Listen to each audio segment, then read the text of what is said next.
Recording.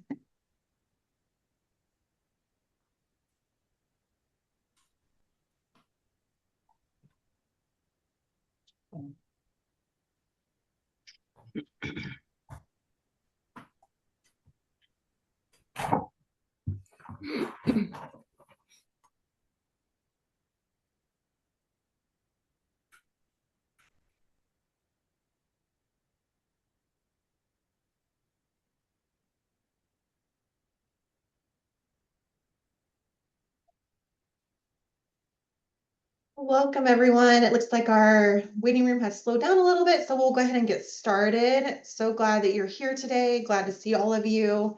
It's always good to get together when we can. So I'm Kathy Borders. I am in provider relations here at the Butler County Board of DD. We are here for our Butler County provider meeting, which occur every other month. I'll first show you our agenda for the day. We got kind of a packed agenda going on. First, we have our superintendent here with us, who's going to share a few updates with us, Leanne Emmons. Then we also have Lynn Hubbard from our, it's kind of IT, didn't know what title to give you, Lynn, so you're our IT department today. We also are going to have give Angie Blake from DODD a few minutes to talk about upcoming training that they're offering. We're really excited about. I will then give our usual updates and training opportunity updates. And then we are excited to have a guest with us today. Josh Hopping from Lost Creek Lab up north is with us to share with us about a new exciting app that he has developed that may be useful for providers. Just a quick reminder, I forgot to do this at the beginning. If you have questions, we will have time today for questions. We love questions. This is a great time for us to share those. Someone else might have the same question as you, so it's very helpful. You are welcome to drop those in the chat. We are going to do our best to get to those. If for any reason we don't get to questions in the chat, I will of course follow up with you later. And then if you want to, you can of course ask the questions out loud too when we have time. Otherwise, if you can just kindly stay on mute, that really helps out the speakers while we're meeting. So we'll turn the time over to Leanne. Good morning, everyone. It's so nice to see you. I see lots of familiar names and faces on here. Always like to come to this group to talk. So first of all, I want to thank you for all of your support and work so far on our levy campaign and give you some updates and also some challenges to you and things where we need assistance. First thing is we do finally have an issue number. We are issue number 3, which I think rhymes beautifully with vote for 3 for me. So I think our folks can use that statement, that this is for them. So that is official. And in a lot of jurisdictions or polling, I don't know, I don't have that right. I don't know what they call it. It's not jurisdictions, but, locations, precincts, that's what they're called. We will actually be the top issue on the ballot because number 1 is Fairfield Schools and number 2 is, I don't even remember. So it's okay to be issue 3. That's good with me is what I've been saying. We have received several really good endorsements. Senator George Lang has publicly endorsed us, and we have a lot of support in the business community. Boys and Girls Club of Hamilton has endorsed our levy. So we have good momentum. Many of you have already taken signs. We do have yard signs available. We'd love to display those in prominent locations. A lot of you have probably received emails from our levy consultant, Jens, around being a sign hub. We have plenty of sign hubs in Fairfield. We are looking for locations in Middletown and potentially some of those outlier areas. But something really exciting that we're going to do is this Saturday, we're doing a push to paint Butler County orange. As you know, March is Developmental Disabilities Awareness Month. Orange is the color of that month. And it also happens to be orange and blue are the colors of our campaign. So our signs have a lot of orange on them. So we will be meeting at 10 a.m. on Saturday, the 21st at the Juvenile Justice Center, which is right next door to our office. I don't know the address, but it's on Fair Avenue. You can't miss it because we'll be out there with our signs to do 2 things. 1, make signs available. We'll be there for about a half an hour to give out signs, but then we also are asking people who want to go out that day to deliver signs to help us with that effort. I've been collecting addresses. A lot of us have been. It's really easy to share from our Facebook page. I saw a ton of people shared it last night. There's a post, well, from the Friends of Citizens with Disabilities Facebook page. Let me be clear. There's a post about signs and how we're going out on Saturday. You can share that post and you can say, hey, do you want a sign in your yard? Send me your address. And we'll compile all those addresses and send people out geographically to do that. This is a great opportunity for people that you serve to get involved. Easy to ride around in the car, put signs in yards. I know our board member, who's a person served, she and I are gonna do my list on Saturday together. And what I'd love to see is whenever you do that, some selfies, some pictures if you get homeowners, folks with disabilities with their signs in their yards, just opportunities for us to share how important this is. We also we have ordered some large banner type signs for more prominent locations. So if you have one of those, if you're on the corner of Route 4 and Bypass 4, I don't know what's on the corner of all of those, but that'd be a great place for a large sign. You have one of those yards where people, you're across from a school or a church where a lot of people are going, we'd be happy to get you one of those large signs as well. So you can reach out directly to me and I will connect you with our levy consultant. We also have a few other events coming up in the next month. We have a town hall today at noon at Midpoint Library in Middletown. That will be streamed live on Facebook. So you'll be able to share that if you'd like. I will be answering questions and talking about our finances at that meeting. We will have another one of those on April 1st at 6 p.m. again at Midpoint Library, at this time in Westchester. These are just information sharing sessions around our finances and why we're asking for a new levy. There is going to be a provider update meeting just about the levy on April 1st at 10 a.m. It's a Wednesday via Zoom, same time you guys are used to meeting for provider meetings.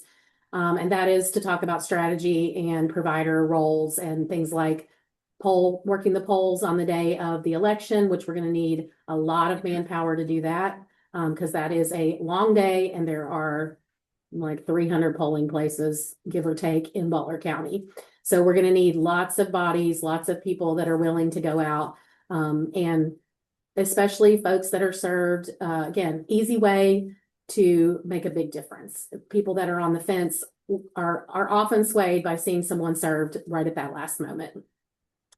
The next big thing is the Joe Nuxall Miracle League Opening Day Parade. That is on April 18th at 10 a.m. We are looking for a few folks to walk in that parade with us. Wear an orange shirt, or we're going to have pack shirts available to order through our website. When a small amount of part of the proceeds will go to the pack. It's a small amount, but it does give people something easy to wear. If you're not the kind of person that is outspoken and wants to go up and say, hey, have you heard about this levy? Just wearing a t-shirt that, starts the conversation is a way to do that. We also have lots of stickers that you can use to wear on your shirt or apply to different areas, not your car. I don't recommend putting a sticker on your car because it's a real sticker. But we have all kinds of materials for you with that. The other most important thing that I will say to providers right now is the last day to register to vote is April 6th. If you are not sure if you're registered to vote, find out.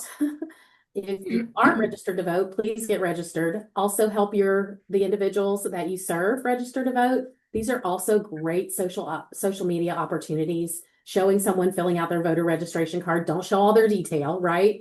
But an easy post that you could do is, Johnny and I got our voter registration cards today and dropped them off at the Board of Elections, a picture dropping them off. You can't take pictures in the Board of Elections. Same thing with early voting. Early voting starts on April 7th. You can do that in a number of ways. You can go directly to the Board of Elections and vote. It will be less hectic than the precincts on the day of, although primaries are not crazy busy. Just to make you aware, people with disabilities are allowed to have a support person in the voting booth with them. And the Board of Elections will not tell you no. They know the rules here. They know what's available. If you call ahead, they can also bring things out to the vehicle. If you have someone who is really physically, it's challenging for them to get in and out of the car, they can vote in the car. They are very accessible and accommodating to folks. So if you want support with that, One person that would be great, to get great source of information is our community outreach advocate, Courtney Heineman. Kathy, if you could put her email in the notes. Courtney knows all about the rights of people with disabilities and how they can vote. Another really easy way to do this is absentee. You request your absentee ballot from the Board of Elections, and you can do it right at your kitchen table. Another phenomenal social media opportunity, showing the person filling out their ballot, showing the person walking their ballot to the mailbox or dropping it off at the Board of Elections. We want people to understand that our folks are not only recipients of services, but they're active participants in making a difference in making decisions about what affects them, right? So those are really easy ways. If you think, oh, it's going to be hard to get somebody out, you can get an absentee ballot. You can vote all the way up until last day for early voting is, I don't know the answer to that, but it starts April 7th. Sorry, I thought I had that date in my head, but I don't. So if I haven't said it enough, voting is almost the most important thing at this point that I can get you to be keyed in on, because the primary will not bring out as many voters, and we have statistical data that shows us that people that vote in the primaries tend to lean more conservative, which would potentially skew us a little bit towards the nose, right?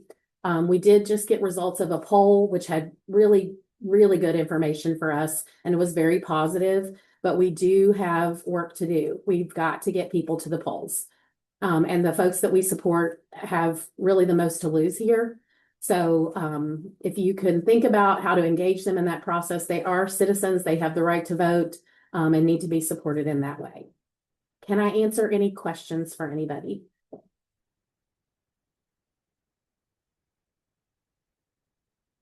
Okay. Did I say enough? Get registered to vote. Go out and vote on things. Not necessarily, I'm not saying vote for ours. I'm just saying be an informed voter.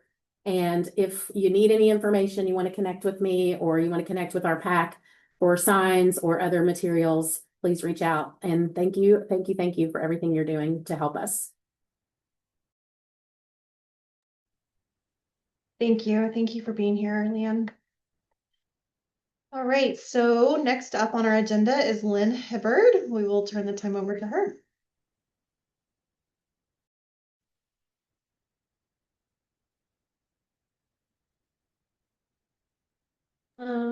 Some reason, Lynn, I can't hear you. I know you're not unmuted, but I'm not hearing you.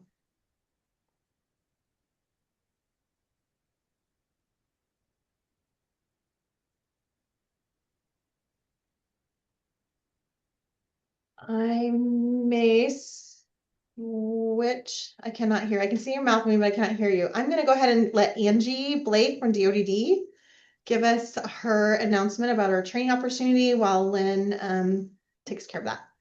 Can you hear me now? Welcome, Angie. Oh yeah, I can, Lynn. Okay, so sorry. Okay, we'll go ahead. Sorry, Angie. Are you Thanks sure? for being flexible with us. Sorry, Yep, Angie. you're I'm good. sorry. I don't see your face. I'm so sorry. You're doing a great job as the IT person, Lynn. You're doing a great job demonstrating how great our IT is. Woo, yeah. Well, anyhow. So thank you for having me. I won't take up much of your time today. And it's really nice to follow Leanne. Actually, the last time that the board was on the levy, I was in your shoes as a provider. And had a wonderful time working the polls and passing out signs. And it's very important. I'm not going to echo anything, Leanne said, but it's a wonderful opportunity for providers and the folks that we serve to be involved. So that's all I'll say about that. Okay. So my title is HRIS Administrator, and I do different things alongside working with our IT department. But why I'm here today is because I think that I've heard a little birdie say that some folks are frustrated with the switch that we've made with our encryption of emails.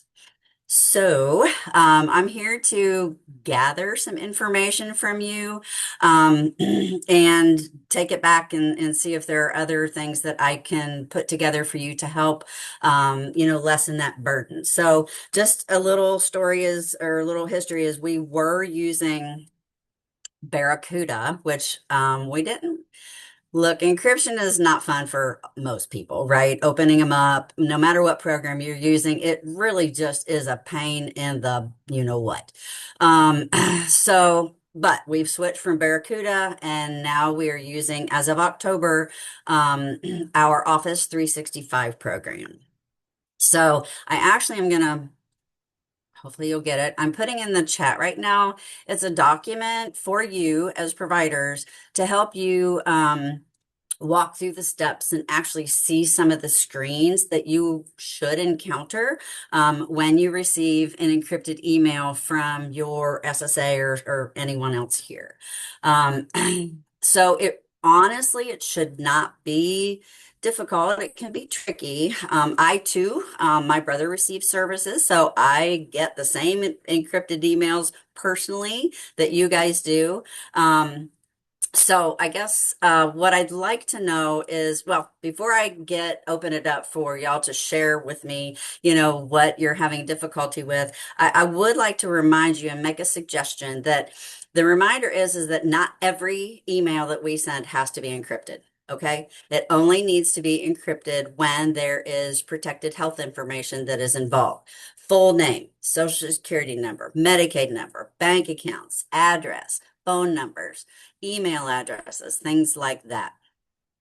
So primarily, I know that you all are receiving potentially emails that should be encrypted that have the Ohio ISP, for example, in them. And so, but let's say then you need to have, there's more conversation around what's going on with that person outside of what's, the original email that was encrypted with the ISP. Instead of having to go back and forth, reply and receive and reply and receive with that same encrypted email, start another one over. Just start over.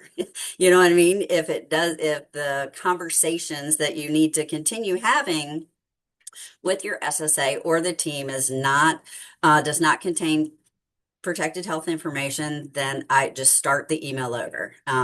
Just start a fresh email, send it to all the people on the email and say, hey, let's start over because this doesn't need to be encrypted, something of that nature. So, okay.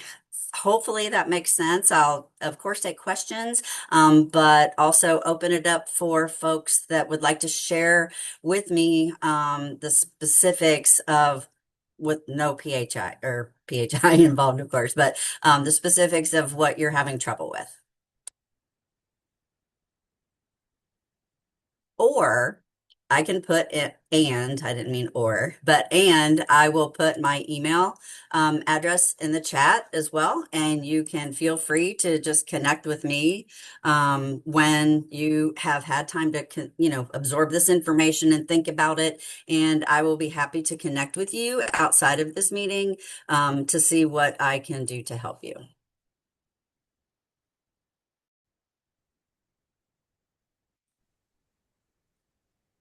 Yeah, that's perfect. I will include that in our meeting minutes as well. That'll give you time to think about it. Okay. Yeah. We'd love to get feedback. That'd be great. Okay. All right. Well, thank you, everybody. Have a good day. Okay. Yeah, thank you for coming. Of course. Appreciate it. All right, so Angie Blake is here from DODD with the special announcement for us. Hi, everyone. I'm Angie Blake. I'm the DSP and Provider Support Specialist for our Regions 1, 2, and 3.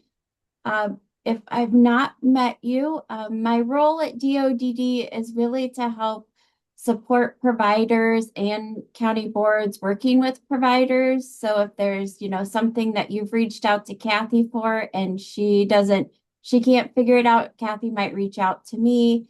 But one of the roles that I really like is training and technical assistance. So I provide a lot of training and technical assistance for providers. And one that we have coming up in Butler County that I'm very excited about, we've been doing it all over the state, is Documentation 2.0. It's really about how to document for services and supports beyond just the essential elements, and also how to document on outcomes. That seems to be a reoccurring conversation with providers for HPC services, for ADS services. Everybody has outcomes because they're required. But the key is, how do we document on those and show that, the person is making progress or having issues, and really being able to communicate that with the team. So we're really looking forward to that. That is going to be, let me check,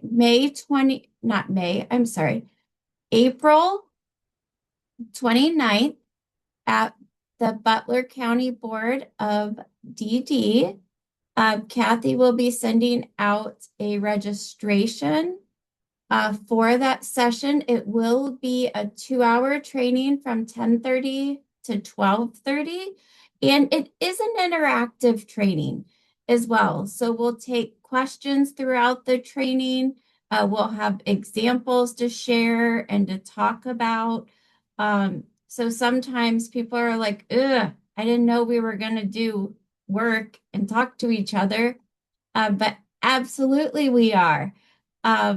So we are going to be talking about those difficult situations you have, and we look forward to everyone attending.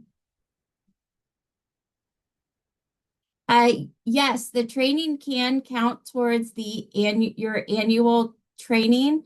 It would count in the additional 6 hours that you need, and you would need to fill out the training documentation template, which I will have copies of that you can fill out and keep that for your records. And then after the training, we'll get the PowerPoint to Kathy, and she'll be able to send it out to those who attended as well.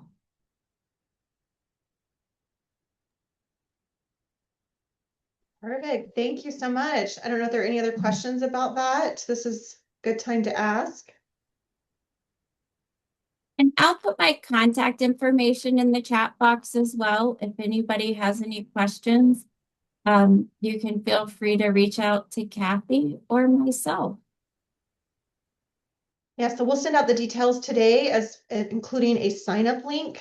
There is a sign-up genius that has been created for you to sign up just to help us get a count of the number of people that are attending. There is a max of 60. We'd love to fill the room, but I don't anticipate there should be plenty of room for you to sign up, but we will ask that you do that. If for some reason you missed the sign up, you are still welcome to attend, of course. Thank you, Angie. All right, so I now am going to share just a few updates with you before our guest speaker, just making sure, there we go. All right, so I'm sharing my screen. So first, our Community Connections team wanted me to share with you that they have another sensory-friendly movie coming up, The Lion King. April 16th, there is a request to sign up for that. There's the contact info. Again, you'll have this in the meeting minutes today, a little while later today. Provider updates. We talked about this last meeting. Just wanted to put this out there again because we've had a lot of discussion, a lot of questions about the overtime guidance that was issued by DODD at the end of last year. Different counties are kind of rolling that out differently. And so just wanted to make sure you're aware you have the link to go and look at that guidance. If you still have questions about that, you're also welcome to reach out to me at any time. But basically what's happened is independent providers are being asked to work no more than 40 hours a week, except in emergency situations and special circumstances. Hours have to be documented in the OISP. So if there is any kind of arrangements, they need to be listed out in the OISP. Emergency situations would need to be reported to the SSA within 72 hours of that occurrence. So just wanted to make sure you're aware of that and have that link for you. Also wanted to share with you, we have now published our ADA directory that we've been working on for a few months. We're excited to have that available for families and our SSAs to be able to help with selecting a new ADA provider. It is linked on our website. We also have a PDF copy that we are sharing out. It will be in our meeting minutes today. We're very excited. It's a colorful, very detailed directory, 60 plus pages with links and websites. So it's really helpful. We're really excited about it. If at any time you need help finding that, feel free to reach out to us. For those of you that are adult day and employment providers, just a reminder that the outcome tracking reporting period is ending soon. DoDD did just grant an extension of that yesterday. The deadline now to enter required data is now April 30th. So if you haven't done that, please work on that. There's resources linked here. If you have any questions in our meeting minutes, there is an email address for someone at DoDD that also is available for questions or assistance with that. DoDD has announced a misappropriation webinar coming up. I wanted to share with you. You can register with this link. This webinar is designed to help providers, anyone in attendance, to learn how to protect individuals from having their money taken or misused. You'll also learn good money management and planning steps to stop things before they happen. That's March 31st. So feel free to attend that if that is something you're interested in. Pig Abilities in Hamilton County has announced the release their meetups. They are preparing for the Flying Pig Abilities race, which is in May, but they are starting some get-togethers now during March and April on Sundays. I have the dates in our meeting minutes. I didn't list them out here, but everyone is welcome. Anyone that is interested in that. It's a really fun event designed to help everyone, participants and their supporters to run, walk, or roll at your own pace. So I wanted to make sure you're aware of that. We are having our Butler County stakeholder meeting today. So stakeholders are all of you, anyone that is connected to our county. We would invite you as providers to attend that if you're able. It is immediately after this meeting. There is a separate Zoom link, which we will drop in the chat. It was also in our meeting agenda that was sent out today. So feel free to join, hop over. When this meeting ends, we will get off of this link and then go into the next meeting, this stakeholder meeting. We would love to have your input. We need it and we really appreciate it. If you're not able to attend, we will record and post that meeting on our website later. A couple of training opportunities to share with you. I kind of lumped this together with Angie's training. DoD is hosting a virtual one, but I've kind of combined this for the sake of making it easier to find later. The in-person one is a little more documentation oriented, but they're both still covering the OISP and digging into that. So virtually is March 26th, and then our in-person one we just heard about is going to be April 29th. And you can count these trainings towards your annual training requirements, as Angie mentioned. So I would encourage you to attend one of those. Would love to have you in person if you're able to. Another exciting training opportunity I wanted to announce, this is for our independent providers. We have partnered with the Lane Technology Center here in Hamilton to offer a free computer training, and it has been really geared towards provider world. So they are going to be helping you as providers learn some of the tasks that are required of you as your work as a provider. Organizing your files, earmarking emails, bookmarking sites, downloading, uploading documents, all those important things that can be a little tricky. So we're really, really excited about that. We hope that if you need that, if you could use a little refresher in that, if computers are frustrating for you, please, please, please, we'd love to have you attend. If we do get a good response, we will be offering these again. We plan to do them every couple of months. The Technology Center is willing to do that for us. So there is a sign up. I think there are only 2 or 3 spots available right now for the April session. But again, if we have a good response, we will open that up later on. Hey, Kathy, just a second. Yeah, yeah, sure. Looks like Barbara was asking, does the training count towards the annual 8 hours? Barbara, which training are you referring to?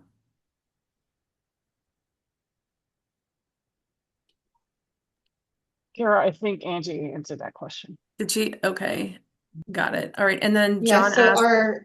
oh, sorry. Go ahead. I was just saying the OISP training definitely does. I'm not sure about the computer training. Probably not, but we can get back to you if that's what it was about. All right. And then John said the money management training is closed for registration. Oh, okay. So it's full. Oh, okay. So they will share out the materials from that. I will, if you're the best way to get that is to subscribe to Memo Monday. That would be the best way, or to look at the MUI page on the DoDD website. They will also be shared there. Sometimes I sign up for webinars, even if they're full, just to get the resources emailed to us. But I believe this one, you can't even do that. It will not let you, will not take registrations to get those materials sent to you. So sorry about that. Anything else in our chat right now? Yes.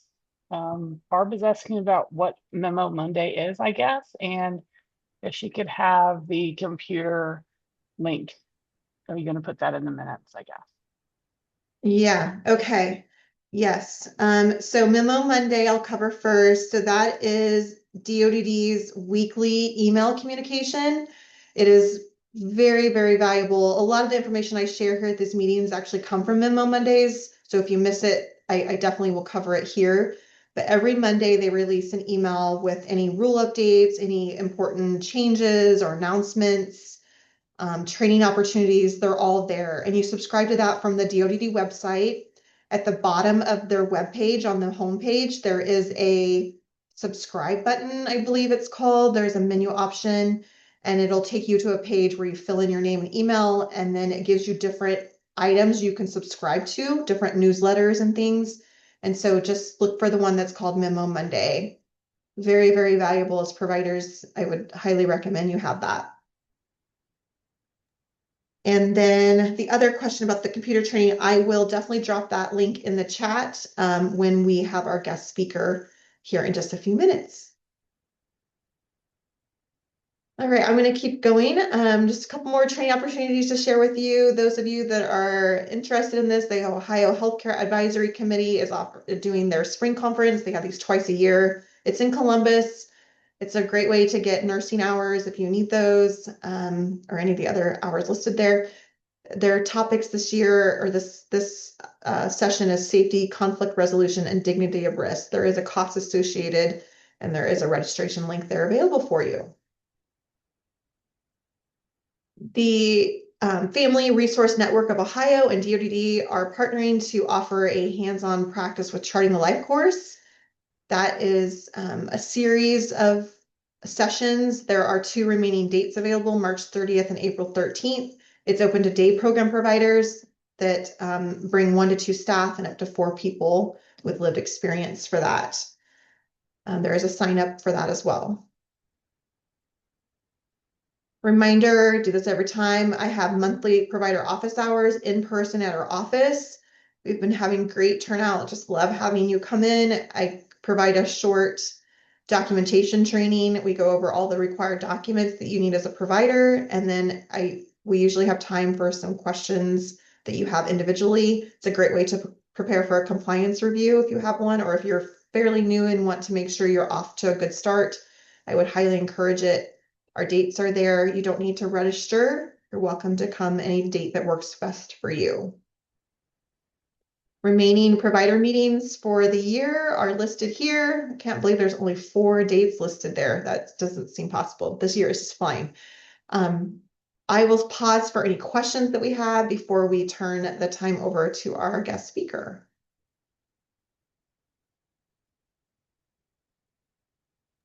Kathy, Angie put the link. She and I were on the same wavelength to Memo Monday in the chat. So you can just click right from there and sign up.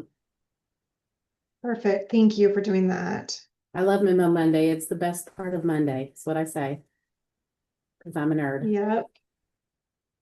It is great. All right. Any other questions for us?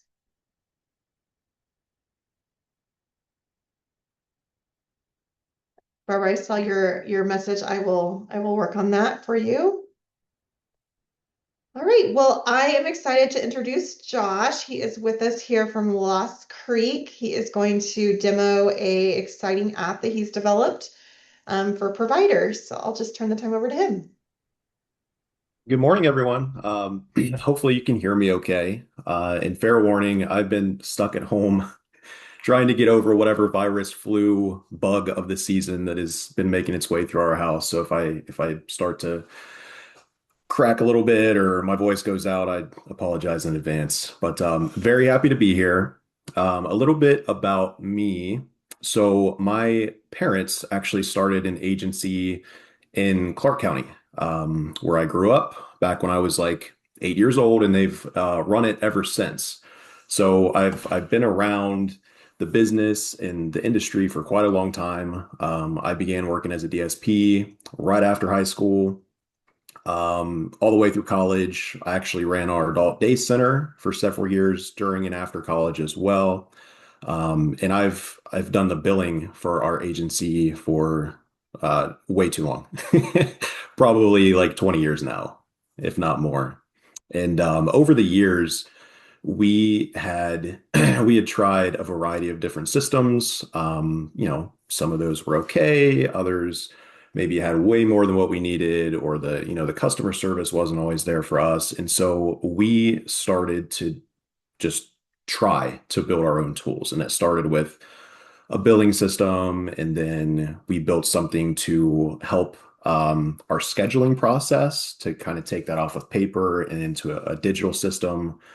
And it's just kind of evolved from there. So we spent many years trying to perfect our own systems. And then, as we would talk with our colleagues at events or, at the Oprah conference, people would start to say, I would love to have something like that. And so I want to say for about the last 10 months, I think it's been about 10 months that we've actually in earnest been, pushing this as a separate system of its own.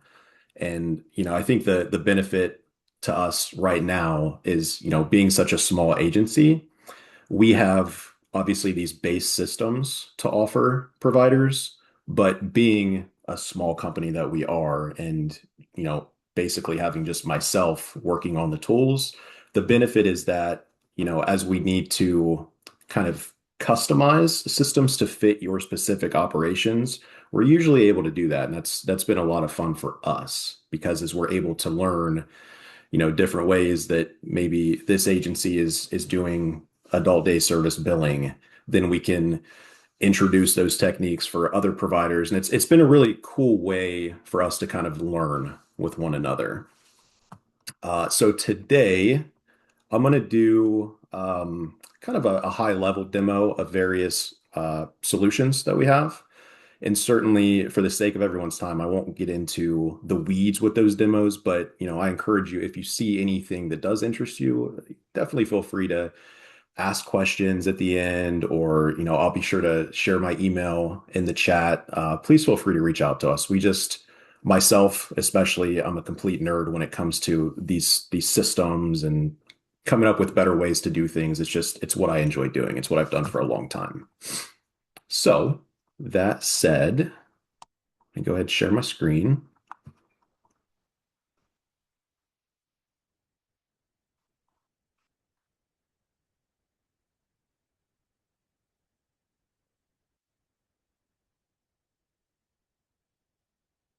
Hopefully you can see rather my screen here. It should look like a mobile phone screen. And what we're looking at here is the latest solution that we've built. We were hearing from a lot of independents that they would love to have something specifically for them. And so this is what we've been working on for probably the last 6 months. And it's definitely still a work in progress. As we get feedback from the people using it, we try to take that into consideration and just iterate and customize as much as we're able to. So here on this demo account, I'm going to go ahead and step into the profile. We've built as much of this to be mobile friendly as possible, just so that you can use it on the go, you can use it in the field. But this is also available on the desktop. And there are certain things that just make more sense on a desktop computer, such as viewing your documentation, which you'll be able to get to see in just a few minutes. But we jump into the profile. This is just where you're going to basically manage Your information, obviously your name, number, your provider number. Provider number is important because that's going to kind of flow into downstream billing functionality, right? That's got to populate in your flat files that you upload into EMBS. So we want to make sure that that's correct. We've got a very simple certification date tracker. So you just come in, punch in your last certification date, and then with that information, the system will send you reminders, obviously, as that renewal date approaches. Similarly, with training, we tried to set it up to be as simple as possible. So when you first jump into this, it's going to ask you kind of what your situation is. If you were just certified as a new provider, obviously, you're good. So you would mark that first selection, and we're going to come back and remind you next year to make a new selection. But assuming you're not a new provider, you would select to either do the complete all-in-one 8-hour DoDD course or the 2-hour mandatory course plus 6 hours of electives. And depending on what you select here, it's just going to give you the ability to link out to that course when you're ready to start it, and then mark the date that you completed it. And then if you want to, you can use this area down here at the bottom to upload your certificate so that you've got all your records here in one place.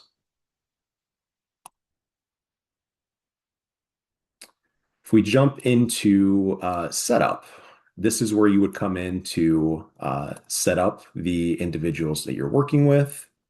So we would establish a record for Bill, who we're working with here. We would set up a site for Bill's house. And these setups are, again, designed to be as simple as possible here. First name, last name, Medicaid number, the county that you're working in, obviously. And then the site is just going to ask for a site name, an address, and then you would add one or more individuals that you're working with to that site. And that's going to flow into timekeeping that we'll see here in just a second.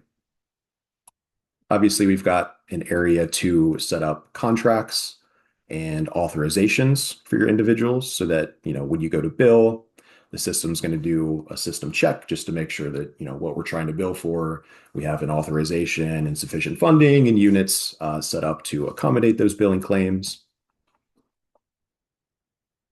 And then finally, in the setup menu, we've got documentation.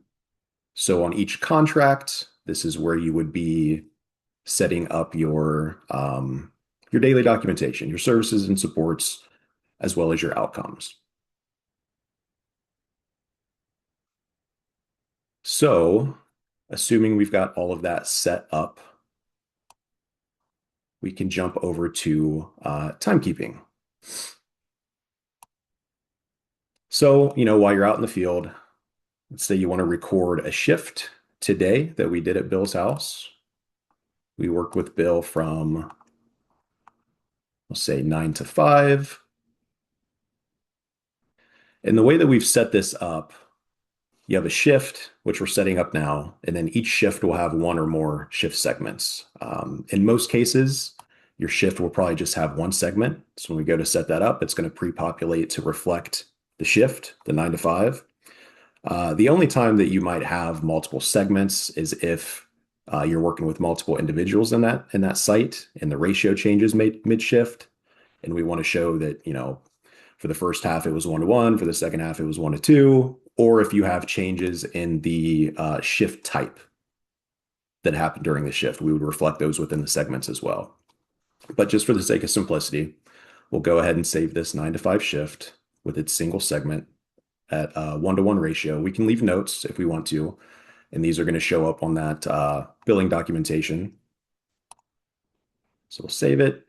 We'll save our entry. Mileage entries as well. If we provided transportation today, I'm going to select bill. I'm going to punch in my license plate number, my starting mileage. We'll say we went from home as the starting location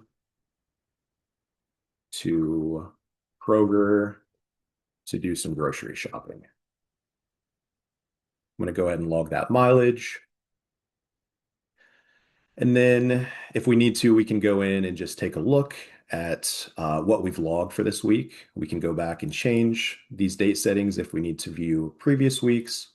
But it looks like for this week so far, I've logged 32 hours and 30 miles. So that's kind of the timekeeping and mileage logging side of the mobile view. And then for our documentation, I'm going to go ahead and select bill again. I'm going to select today's date. So we can see here we've got three services and supports set up that we need to log. So I'm going to go ahead and come in. I'm going to mark these three complete.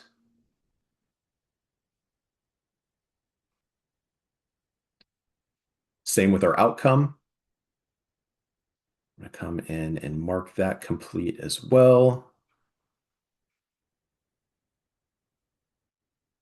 And so now that we've got some data in the system, what I'm going to do is I'm going to see if I can change my view real quick to the desktop view. Beautiful. Okay.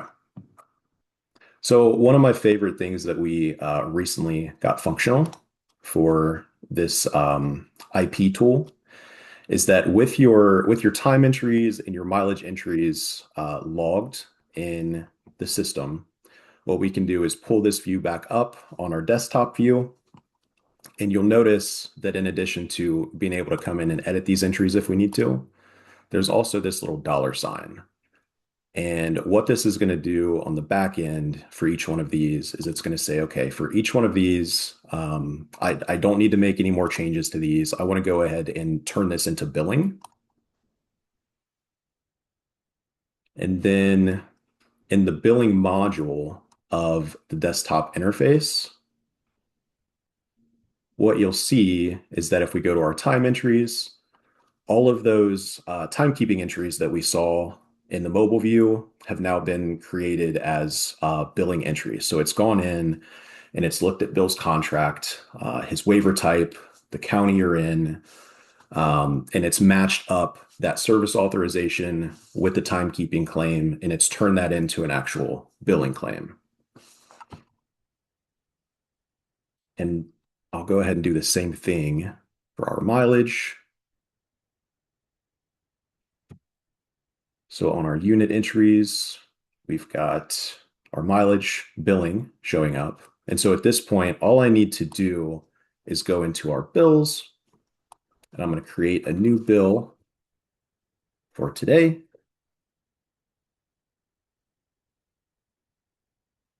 So I can come back to my time entries and select all of these. And I'm going to add it to my bill. Same thing for my mileage. I'm going to add it to my bill. And then we should be able to come into this newly created bill for 318 and see all of our claims showing up. And then we can either export this out into Excel to, do further analysis if you need to, or we're going to click this button here.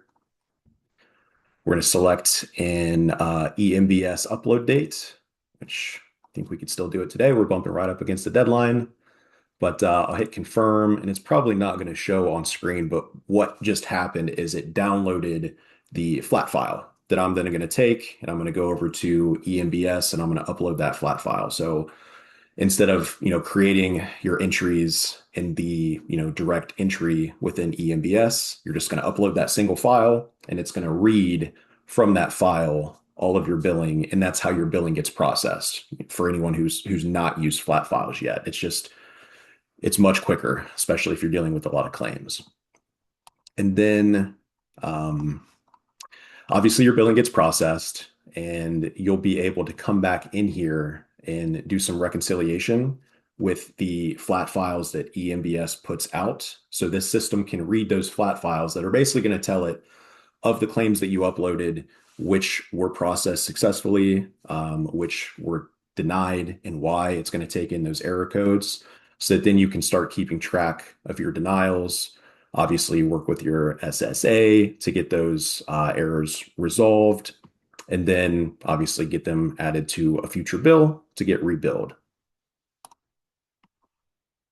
I mentioned earlier that I would show you the digital billing sheets. So before I forget to do that, if we go in here to timesheet documentation, I'm going to select bill, and I'm going to generate a timesheet for this week.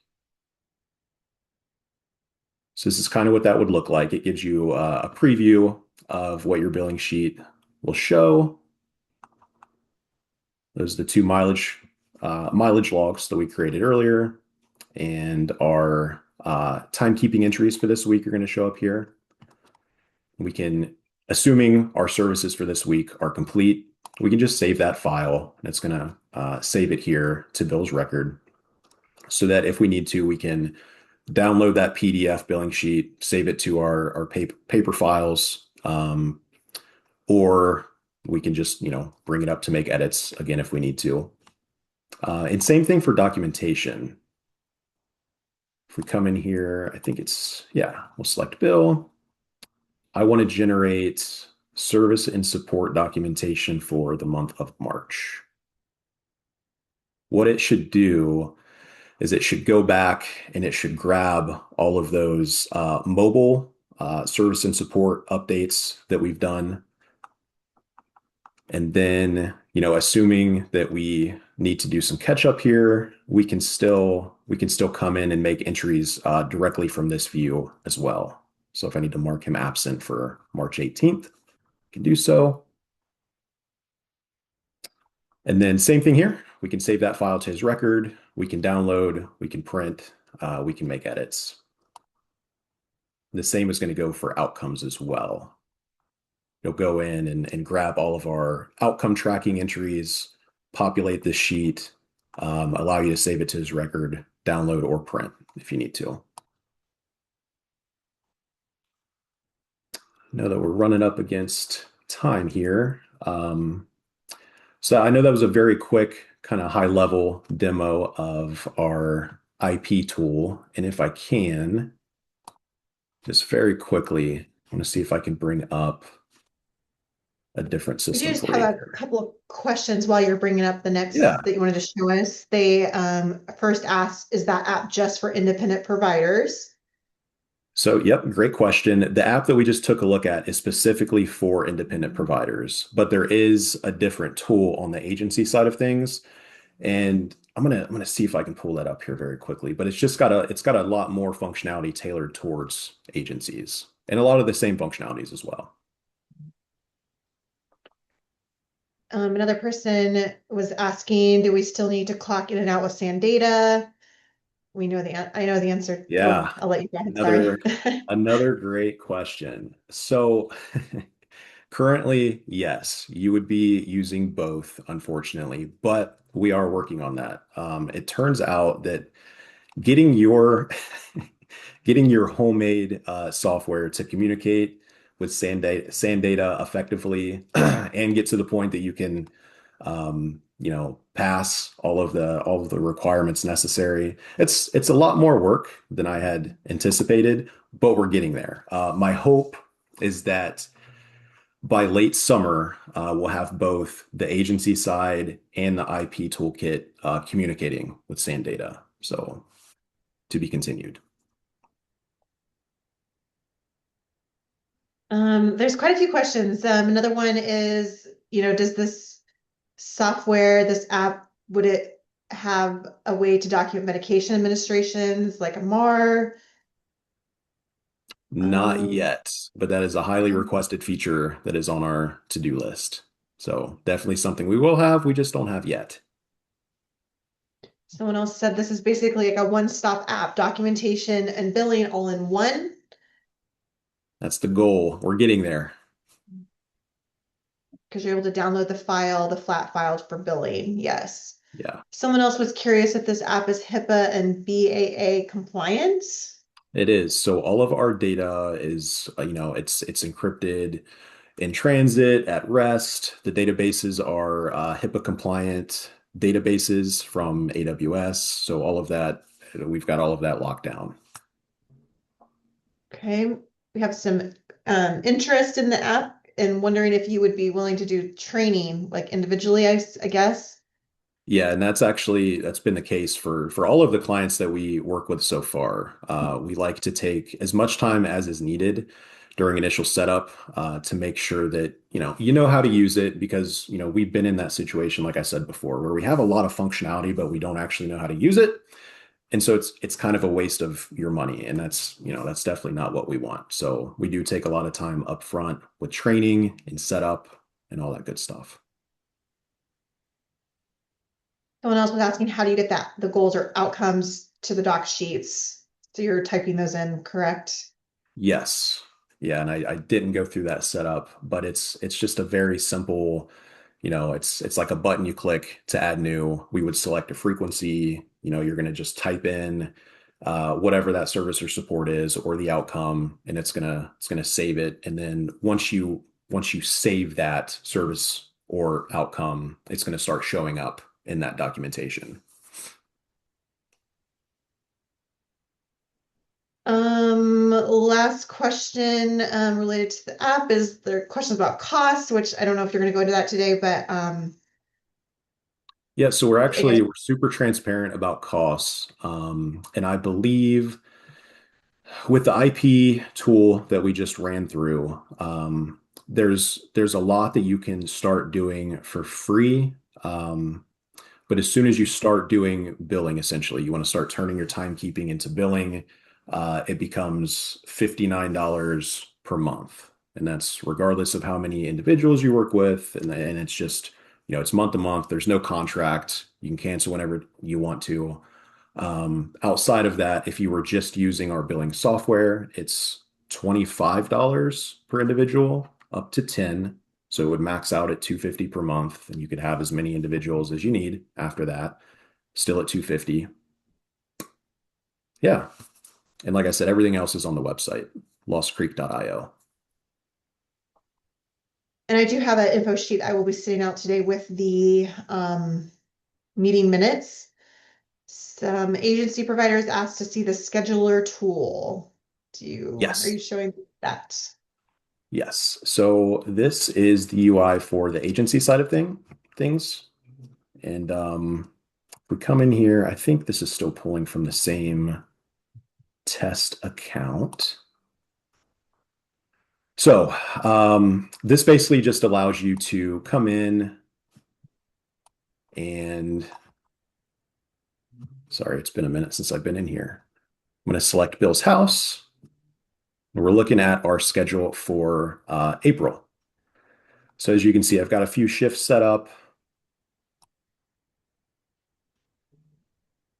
This is kind of what it looks like to create a new shift. So on the 20th, we'll set up a shift from 9 to 5. It's just going to be an awake shift, 1-to-1 with Bill. We're going to assign Ed to that shift. This driver required may or may not be something you need. One of our agencies has a lot of DSPs who don't have licenses. So, if we're scheduling a shift where someone needs to get to a doctor's appointment, obviously we don't want someone without a license to pick this shift up because that's another side of the software. If we have open shifts, your DSPs can come in and view that list of open shifts. And if it's a site that they've been orientated in, they're approved to work in, they can request to pick those shifts up. So that's something that we add in there if you need it to kind of filter those shifts out. So those shifts get populated in the schedule for these open shifts. If we need to come in and assign someone, we can. And then what happens on the staff side of things is that obviously the staff aren't going to see the scheduler, but they can come in and view their own schedule. So this will kind of be Ed Example's view. He can see that he's scheduled for a shift here on the 15th. They can view their hours. They can submit vacation requests or requests to be removed from a home if needed. And then there's ADS billing as well. Obviously, this may or may not apply to you. But essentially, the way this works is for each individual who attends your day services, you set up a default schedule.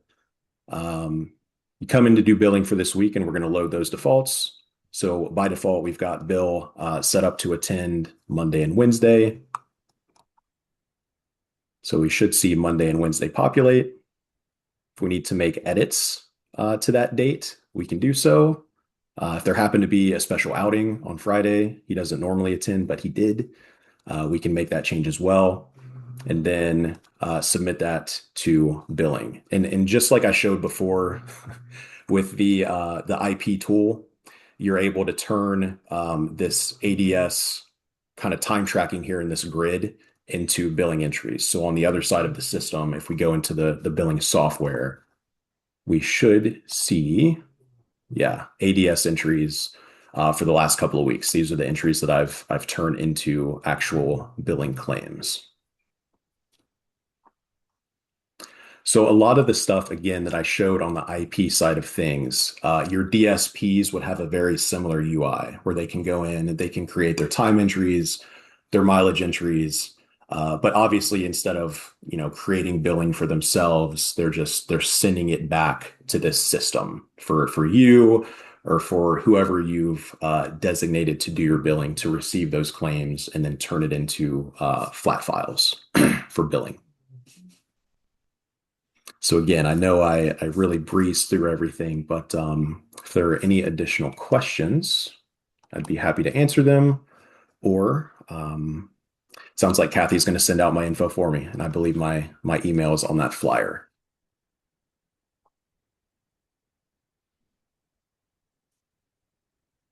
Any more questions while he's here?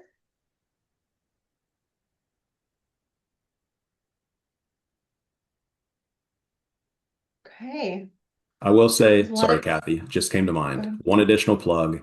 I always encourage everyone, whether it's our tools or someone else's. I love to see people find a tool that works for them and use it. But for a lot of people, they don't want to. They just, maybe they're getting started and it's overwhelming and they're just looking for a billing agent to do their billing. We do that as well. We have several agency and independent providers who we do billing agent services for, and that's a flat 1% of successfully billed claims.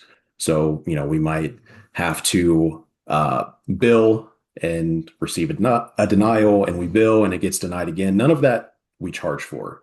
We work through all those issues, and whatever we actually bill for, it's 1% flat rate that never changes. There's no contract. As long as you want to work with us, you do. And when you want to move on to doing your own billing, we help you with that. Do you have a website? Yes. Let me drop that in the chat. It is lostcreek.io.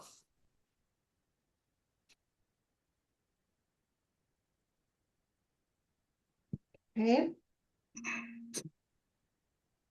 The billing service just for DODD. Currently, we are just for DODD.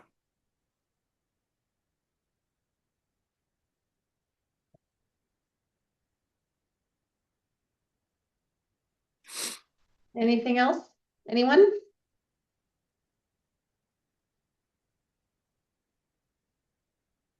Great questions. A lot of interest. This is very exciting. So, yeah, we'll just have everyone reach out to you as they have more interest or questions. You'll get all of that this afternoon.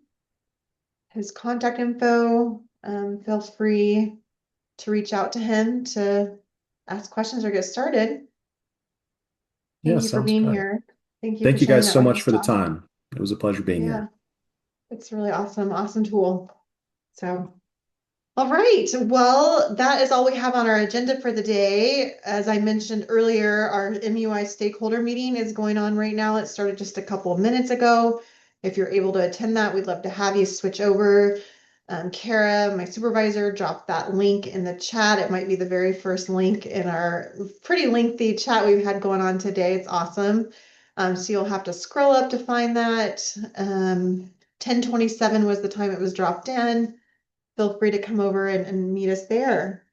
Otherwise, anytime you have questions, feel free to reach out to me. Have a great day, everybody.